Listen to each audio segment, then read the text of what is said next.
guys, welcome to VidyaGirls. I'm your host Izzy, and this week we're reviewing Mass Effect 3.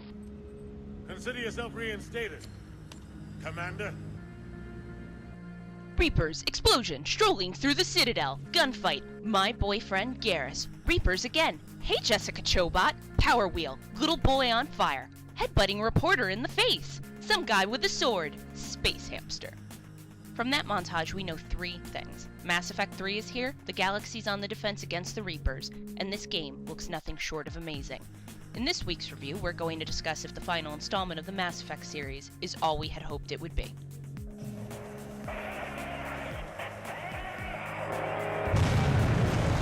Like its predecessors, Mass Effect 3 begins with you assuming direct control over Commander Shepard. You can either resume your Shepard's journey from previous playthroughs, or create a new face and story. The campaign play and mechanics aren't that different from Mass Effect 2. You're still toting big guns and biotic powers. The notable upgrade is being able to surprise and destroy your enemies with some pretty flashy melee attacks. Although the fighting is almost the same, biotic charging and shotgunning a guy in the face never gets old. Yeah, take it! You know what does get old? Planet scanning. You know what's new? Not having to planet scan. This time around, you can scan whole clusters to find artifacts, resources, war assets, and more. It's a faster means of getting what you need without developing trigger finger from holding down L2 too long. But there's a catch to this efficient way of scanning.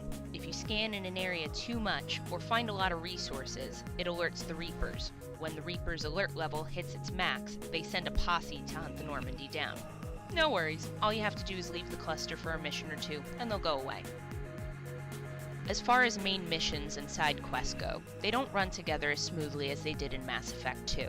While most of the side quests are added to your journal through speaking to your team aboard the Normandy and through VidCom, some are added to your journal if you overhear about them while exploring the Citadel. If you're not paying attention to your surroundings or disregard your journal, these are easy to overlook.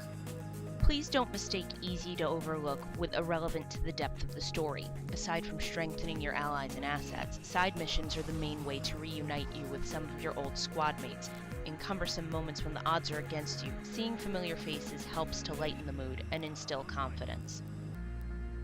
One thing we get to see that we saw almost no trace of in the first two games is the effect Shepard's journey has had on her from a mental and emotional standpoint. For the first time, we witness her confessing her doubts in herself, the mission, and their chances. We also see squad mates like Garrus and Liara acting as emotional supports. Mass Effect 3 shows us a side to our Shepards that 1 and 2 work to mask. Shepard is a human just fighting to survive.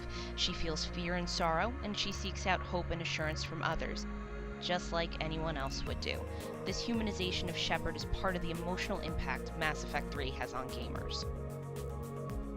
Now be prepared to get a little misty-eyed during your playthrough. There's only so much loss and sacrifice you can take before you shed a tear. Believe me, I can't watch the ending of the opening sequence without having to grab a tissue. Of course my sadness was provoked a bit by watching Earth being destroyed and Shepard's hopelessness, but the main thing that pulled my heartstrings was the soundtrack. There are some great game soundtracks out there, but this one is at a level I don't even have words for. So instead of wasting your time with me trying to think of more smart-sounding descriptive words to talk about the story, we'll take it easy and bullet point some of my likes and my gripes. We'll start with the positives, the likes. If you haven't noticed by now, I like funny things, hence why I love Garrus so much. BioWare's writers have done an excellent job of mixing humor amongst the doom and gloom of the war. It creates the perfect balance that you're constantly looking for. Most of the funniest moments occur aboard the Normandy. You can watch Tali get wasted, witness Ashley suffering from a wicked hangover, listen to Garrus and James banter back and forth over who's tougher, or just hang out with Joker. Bouncing off that a bit, we finally get to experience squad mates building friendships with one another. I feel this makes up for the lack of loyalty missions because it adds another depth of color to their characters that you don't normally see. And last but not least, probably the thing I've been most excited about is the new armor options. If you haven't noticed from some of my gameplay footage, my Shepard looks like a knight. Look! There's a dragon on her chest plate. Nothing says nerd like being excited over looking like a space knight. And now that I've gotten all that out of the way, I guess we can move on to the not-so-positives, my gripes. As great as the game is, it isn't free of faults. For one thing, it can be incredibly glitchy. During some dialogue sequences, characters will vanish from the screen, leaving your shepherd talking to the wall. Literally. Loading sequences can also be long, and sometimes cause your game to crash. But the oddest, and probably most amusing bug, is when deceased squad mates rise from the dead to attend Shepard's speech right before the final mission. Before you question it, no, they're not there for moral support. They're not even zombies. If you're dead, not there to help fight the battle, or a zombie, I have no use for you. Get out of my squad pep talk. Speaking of people who should be banned from my pep talks, I feel I should add stupid AI squad mates to the list. For some reason, during my playthrough, Liara developed the habit of running or standing directly in front of enemies. This resulted in her being banshee-shanked on numerous occasions, which resulted in me losing firepower and defense, which resulted in me dying a lot because all my metagel had been used to revive Liara. No bueno. The most obnoxious issue I came across, and this is only because I played on the Xbox 360, was the amount of times I needed to switch the discs. Changing the discs completely disrupts your mood. You're all comfy in your chair thinking, "I'ma get you, Cerberus," and then BAM! You need to get up, walk across the room, open the box, get out the other disc, open the console, and you see what I'm getting at. Just a major pain.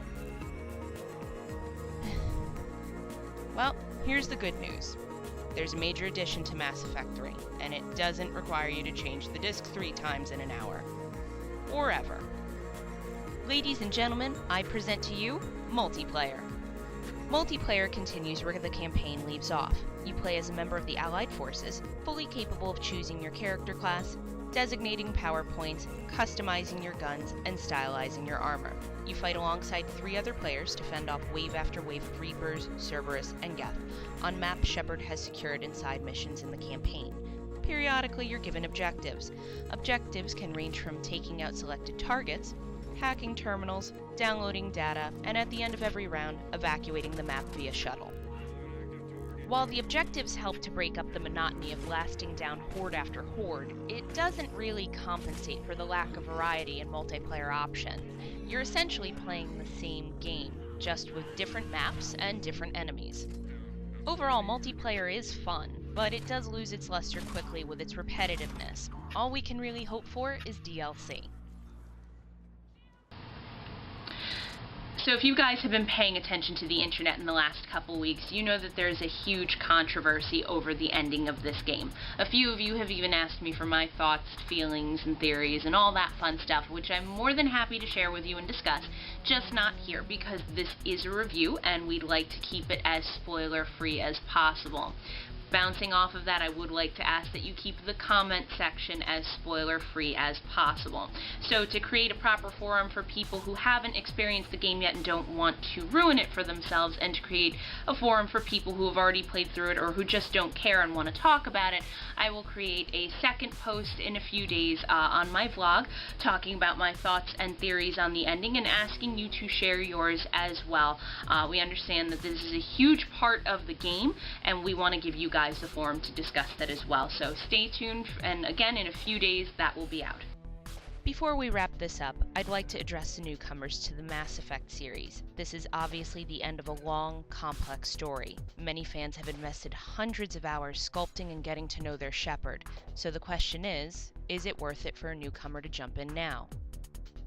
BioWare has tried to make this game newcomer-friendly by creating a codex that tells you all about the galaxy's lore, civilizations, and the main characters from the first 2 games. This is very thoughtful of them, but it's a lot to read. Reading and understanding everything in there could take at least a good 15 minutes or so, which most gamers probably won't do. We can see that BioWare tries to compensate by including context clues in the characters' dialogue, but it still leaves a vague image of the story if you know nothing about it. There's also a lack of relationship with Shepard to keep in mind. Again, fans have spent hours with their Shepards and have become attached. This is something newcomers may not develop or feel as strongly about, being that this game derives its emotional impact on the player from her experience as Shepard. This might weaken the story for someone new to the series. But I'm not discouraging you. Mass Effect 3 is still a story and game of its own. If you're interested, I'd recommend surfing YouTube to watch a summary before diving in. It could really help make sense of things and improve the quality of your experience. I could summarize Mass Effect 3 in a long, drawn-out, poetic description, but I'm just going to cut to the chase and tell you what it is. It's an outstanding game. Whether you love the ending or you hate it, there is absolutely no disputing how gripping and fun the gameplay is. And while it sounds cheesy, I'm going to be honest, guys, this game made me laugh and it did make me cry. I've never been more anxious to finish a game before, wanting to, on one hand, get to the end and see how Shepard's journey ties up, and on the other end, being so afraid to see the journey end. Very emotionally tearing, but awesome all on its own. And on that basis, guys, I would say that this is a game you should try for yourselves.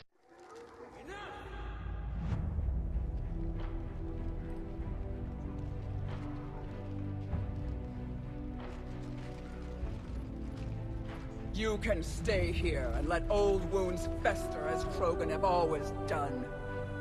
Or you can fight the enemy you were born to destroy and win a new future for our children.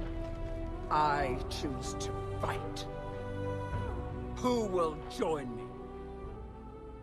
So now that you know our thoughts and feelings on this game, by all means, we'd love to hear yours as well.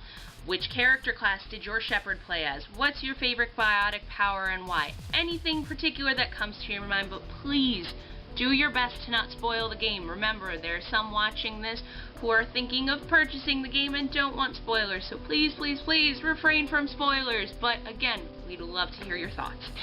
And if you're not already, make sure you are following us on Facebook and Twitter. If you have any friends or family members who you think would love VidyaGirls, by all means, share us with them.